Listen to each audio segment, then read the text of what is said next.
Would you like to see local, would you like San Antonio police officers stopping motorists and asking about citizenship and those kinds of things? Well, you know, again, it makes it sound like you're asking if a person is stopped for any reason and they're asked for their citizenship, if I were stopped and someone were to ask me to verify that I am a citizen, I would have a problem with that. Now, if they're being stopped because they are under suspicion of being asked, I don't have a problem with that. Okay. Is that what you're asking Sure. me? Okay. Thank you. Reed Williams, you were one of 3 council members who voted against that resolution last year. What was your thinking when that came up? Well, it really wasn't appropriate for us to take up. It was political. We have a method to tell the legislature, which is our legislative agenda. We had a process. We could have used it. This was an unfortunate political situation that probably didn't do anything to resolve illegal immigration. We need to move on and work for a really comprehensive, responsible guest worker program where we can get people in here that want to work, for employers that want people to work, and the person bringing them in has a financial responsibility to make sure they behave and go back when the work's over.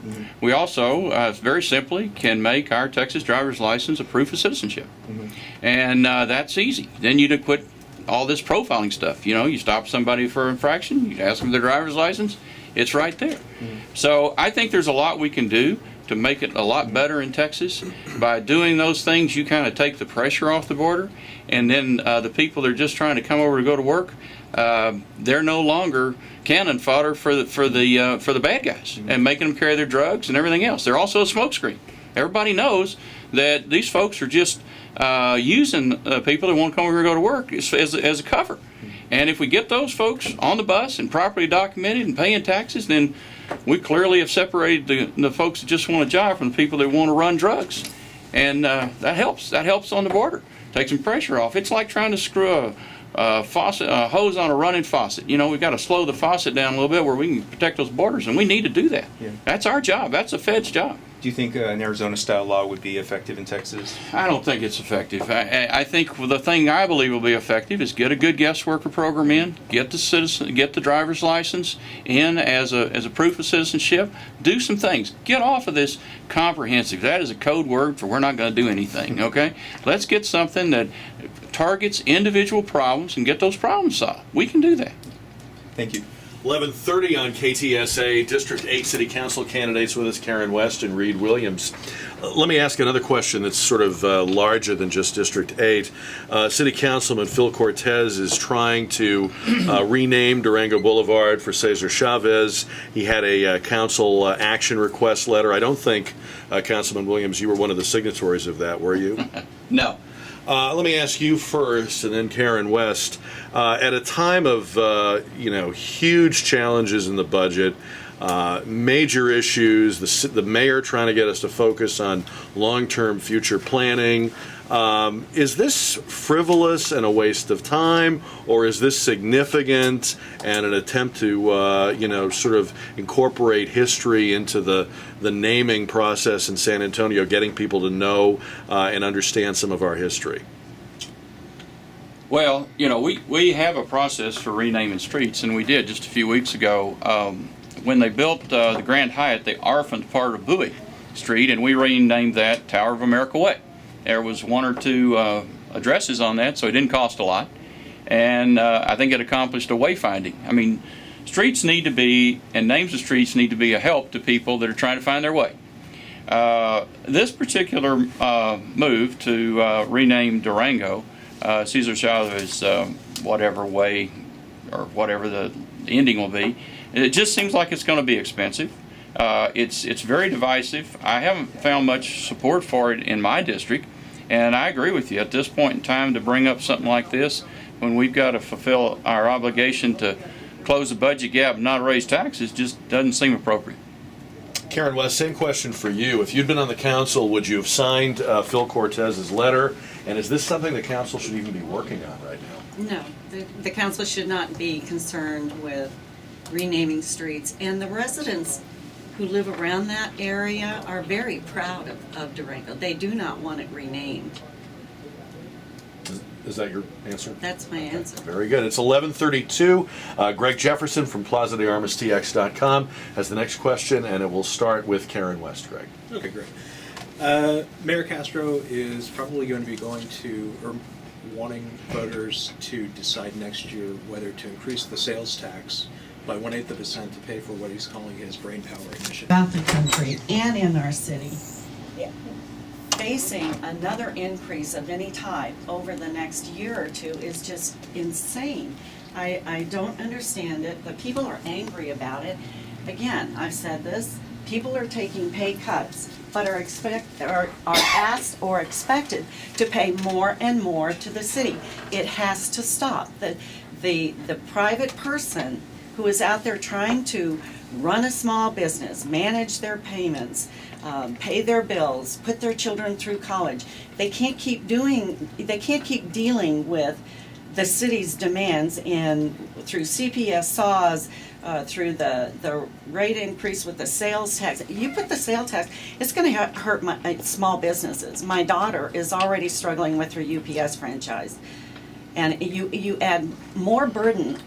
We're seeing small businesses shut down daily. They need a breather. Right. More generally, what role do you think the city has in public education, if any? Well, that's a huge issue. The city already has a role in public education. Most of the funding that we have going for the early child development, the pre-kindergarten,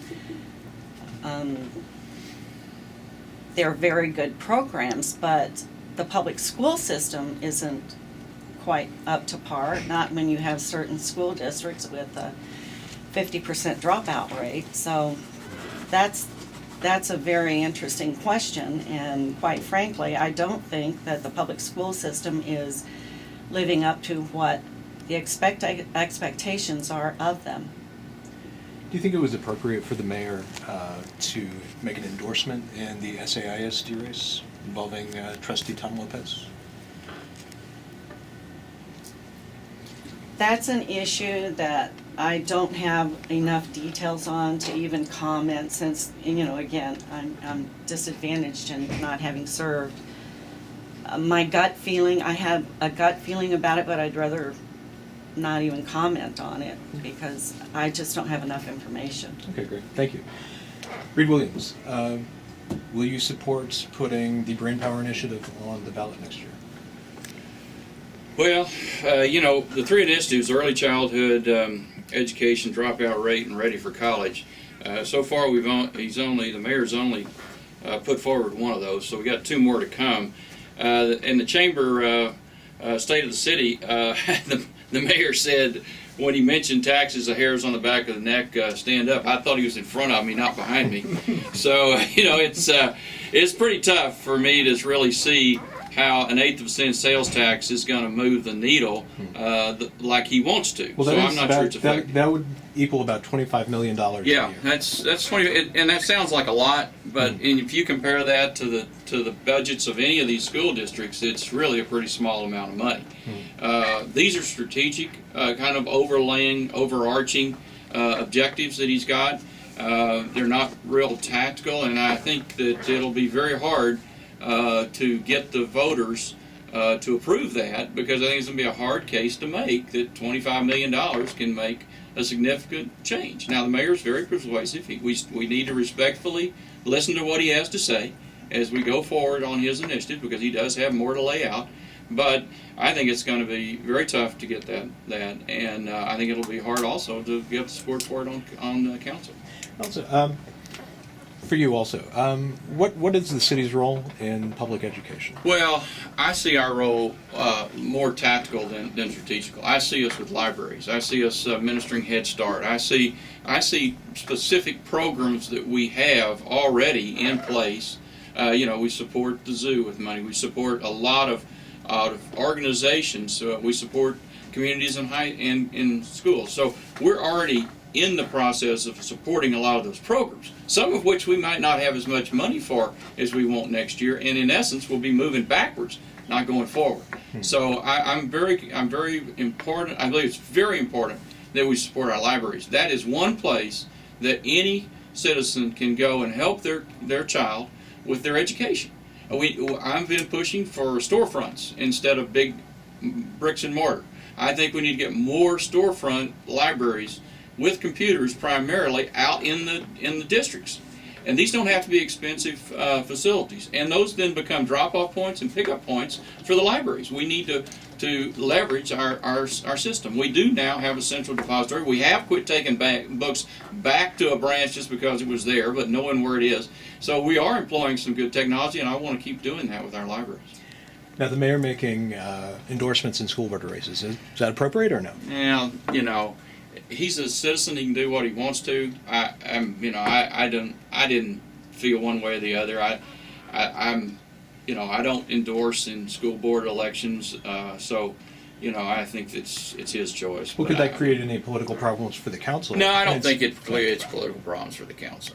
Yeah. No, I don't. It certainly doesn't create political problems for me. I mean, just in dealing with school districts, because there's going to be a lot of interaction between school districts and the city. We got one that's coming up that I think it probably help go in the direction I wanted to, and that's this Frederick building that we were going to put, $5.8 million in if we exercise the option, another $40 million, and then trade it to San Antonio Bend School District. Okay, his actions there might have made it better that I can keep us from spending all that money on an old 1920 factory. So, I think that it does have impact. It doesn't have direct impact on me. Okay, thank you. It's 11:40 on KTSA. We're back with the District 8 City Council candidates, but first, Karen Klaus in the newsroom.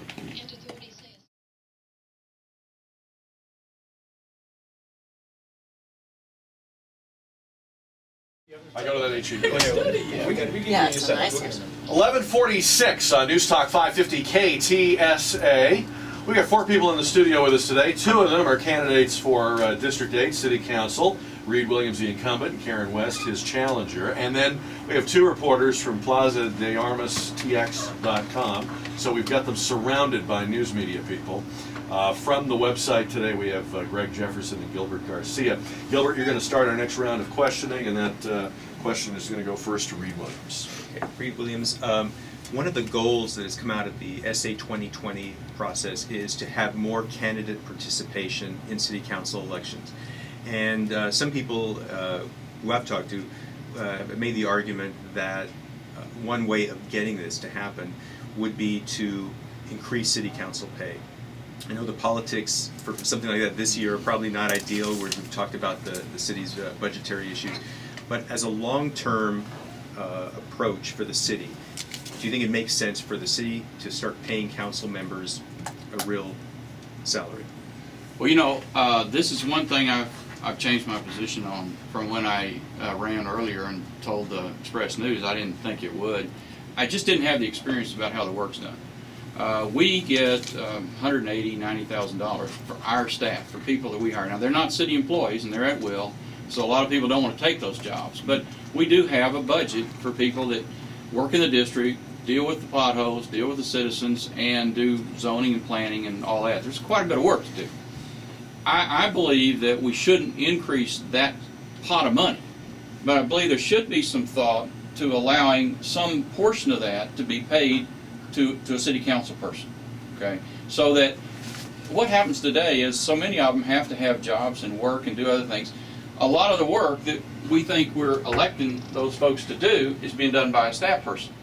And I think to the extent that you could emphasize the fact that the work needs to be done by the council person, and by doing that, allocate some small amount of that, not increase the amount of money. In fact, those budgets will probably get pared back a little bit this year, but be allowed to allocate some part of that money. You can either hire people to do stuff for you, or you can do them yourself. And I think it's a reasonable compromise.